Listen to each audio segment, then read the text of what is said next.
আমাৰ চেঙা অঞ্চলত কিবা উচ্ছেদ হৈছে নেকি? আগে পিছে হৈছে নেকি? হোৱা নাই। এওঁলোকে যদি এতিয়া বিজেপি দলক সমৰ্থন জনায়, যদি বিজেপি দলৰ প্ৰতি এওঁলোকে আকৰ্ষিত হৈ বিধায়ক যদি বিজেপি দলৰ পৰা এওঁলোকে নিৰ্বাচিত কৰে, তাৰ পিছতো বিজেপি চৰকাৰে কিয় এই চেঙা সমষ্টিত উচ্ছেদ কৰিব? আপুনি প্ৰটেকশ্যন দিব পাৰিব? কিয় নোৱাৰিম? কিয় নোৱাৰিম? আমাৰ চেঙা সমষ্টিবাসী ৰাইজক উচ্ছেদ কৰিব লাগিলে মই আগতে বুকুখন পাতি দিম। জিচিবিৰ আগত মই বুকুখন পাতি দিম। আগতে মোক উচ্ছেদ কৰিব লাগিব, তাৰ পিছতহে চেঙাবাসী ৰাইজক উচ্ছেদ কৰিব লাগিব।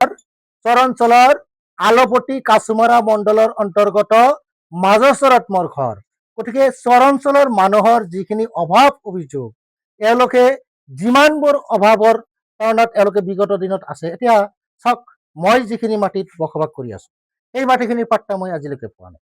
মই চৰৰ মানুহ, মই চৰৰ সন্তান। এই আবেগ, এই যন্ত্ৰণাখিনি মোৰো আছে।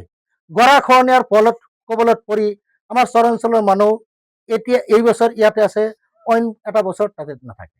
গৰাখহনীয়াই আমাক বিচ্ছিন্ন কৰি পেলায়। গতিকে এই সমস্যাবিলাক আমি সমাধান কল্পে আমি সজোৰে আমি বিধানসভাৰ মজিয়াত উচ্চাৰণ কৰিম। আপোনালোকে প্ৰচাৰ চলাই আছে যে ৭০ বছৰ পিছত এবাৰ এতিয়া শুনক, চাওক, আমি এই যে আপুনি এষাৰ কথা কৈছে, আগতে প্ৰশ্ন উঠিছে, চেঙা সমষ্টিত এতিয়া বিগত 9 বছৰ 9.5 বছৰে হ'ল বিজেপি চৰকাৰ চলি আছে। আমি বিজেপিক ভোট দিছো জানো?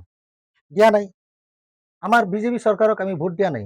ভোট নিদিয়াৰ ফলত এতিয়া চাউল যদি আপোনাক দিছো, ভাত আমি বিজেপি চৰকাৰৰ ওচৰত খুজিলে হ'ব নেকি? নহ'ব। আমি বিজেপিক আমি চাউল দিব লাগিব, তাৰপিছত তেওঁলোকৰ ওচৰত আমি ভাত খুজিব লাগিব। তেওঁলোকক আমি ক'ব লাগিব যে আমি আপোনালোকক ভোট দিছো, আমি আপোনালোকৰ লগত আছো।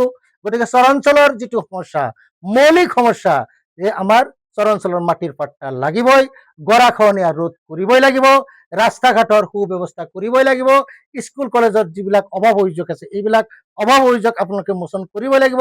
কিয়নো আমি আপোনালোকৰ লগত আছো, আমি আপোনালোকক